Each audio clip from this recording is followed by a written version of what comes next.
Hi, thank you so much for joining me back on my channel. This evening time I want to talk to you and give you a review about the book The Destroyer of Gods, written by Larry Hurtado. This is one of the part of the discussion thread that I had to submit to my PhD program, so I thought I'll just make a video out of it and give you some essence of what Larry goes on to write in that book. As a part of it, predominantly I'll be focusing on chapter 2, which talks about a new kind of faith. The title itself is so surprising and fascinating to me, but as a Christian, I know the way Larry was heading into his subject as he was writing it, but I see he funnels it down so beautifully.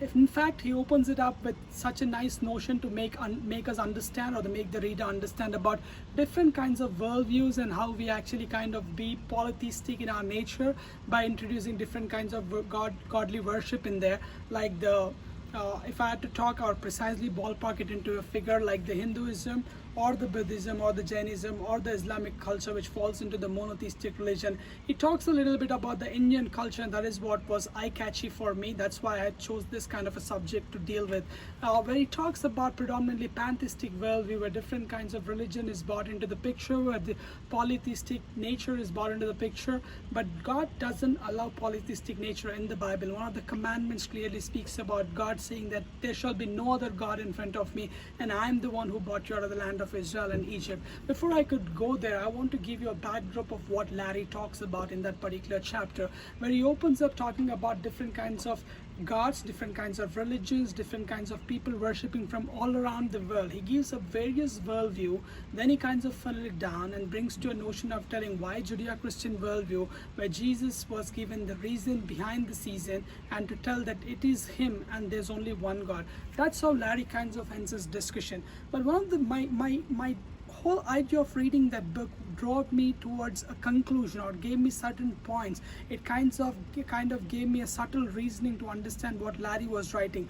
I say it is very profound, and one of the topics which he picked up to tell the notion of God, or to make sure why Jesus is the question that was posed in there, is so profound. That question have been plaguing the 21st century for a long time, or the ancient philosophers and theologians a long time, as in why Jesus or why Judeo-Christian worldview. And that's what Larry kinds of writes or summarizes it in the final paragraph, where he says one God, one Jesus, and that's a great touch to tell that he finishes the chapter 2 on a great high note.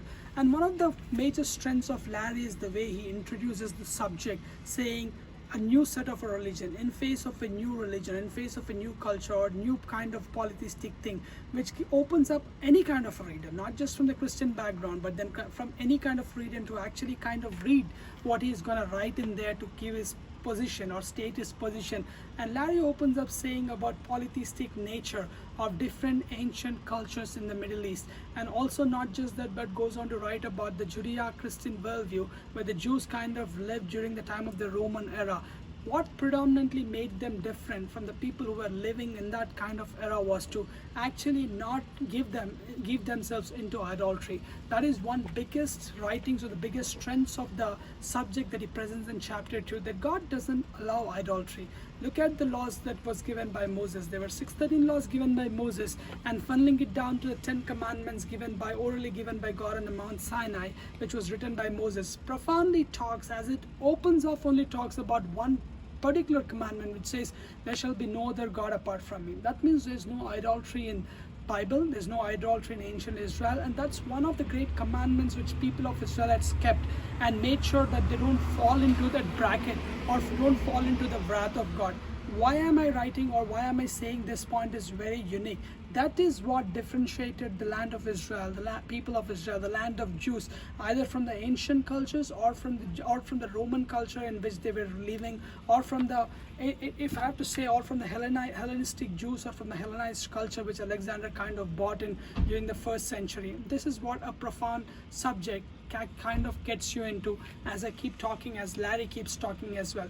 Another point which Larry profoundly kinds of hinges onto is to tell why it is that Jesus is a one and triune God. He kind of summarizes it at the end by actually denuding or kind of putting away all the questions and the possible questions that could arise by telling the nature that it is Jesus who can give you and be the way, the truth, and the life. He kind of doesn't completely write it boldly, but then tells you in a final section saying that one God, one Jesus. Now I want you to take a step back and talk to you about the polytheistic nature that's being plaguing around the world. Look back, I come from a land, I'm an Easterner, I come from a land of India where there are 30 crore million deities that are being worshipped.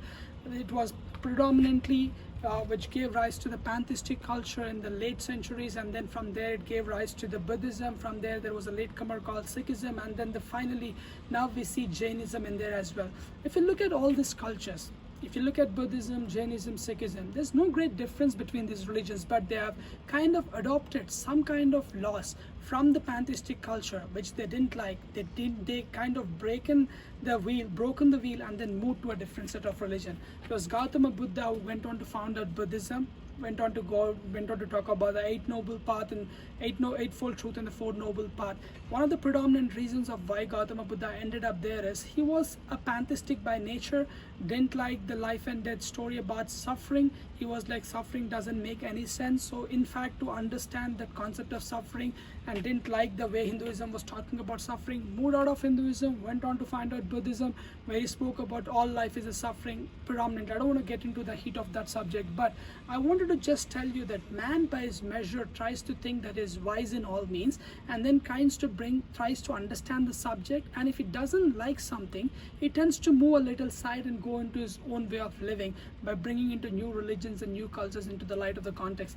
And this is how I feel. There was so many parallels, not just looking at the ancient Near East, but also if you have to parallelly draw a little bit from pantheistic culture, there are similar fashion. How the animal is sacrificed in the Hinduistic culture is the same way how lamb was sacrificed in the Old Testament. So there are parallels drawing, but that doesn't give the final authority, because the scripture was God breathed and came directly from God, was already spoken by God and was written by Moses, which completely erupts and then take away the concept of idolatry. And that's what Larry writes in this chapter, the second chapter, where he talks. That's the whole essence of his writing, opening the subject to different kinds of worldviews and then funneling it down to tell that why the Judeo-Christian worldview kinds of makes more sense than the other worldviews, and finally boldly telling you that there's only one God, there's only one Jesus. And I want to conclude by saying this. One of the strengths of Larry introducing the subject was writing about that God doesn't allow polytheistic nature, and that is where I would kind of hinge my subject as well. That is the essence of being in a relationship with the triune and genuine God who loves you. When you kind of abide by him and understand him, the truth will set you free. Oftentimes the most basic definition of good is based on how well you're connected to the person. If you don't like it, you kind of denude from it, you kind of break yourself from that particular region or particular set of living and then go into different ways.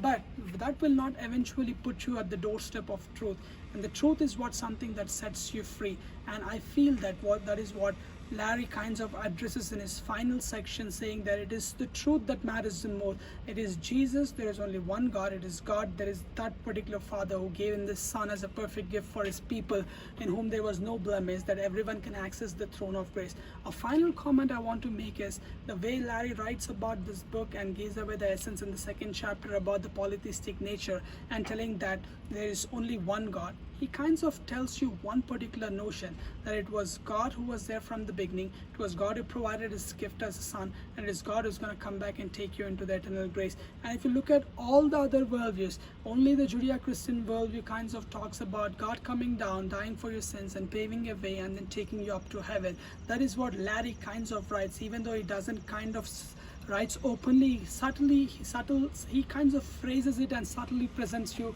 the subject of what he wants to say, that there is only one God and there is only one Jesus, who is the true God, and without him there is no hope. In him there is life. Thank you so much for giving this hearing. God bless you all.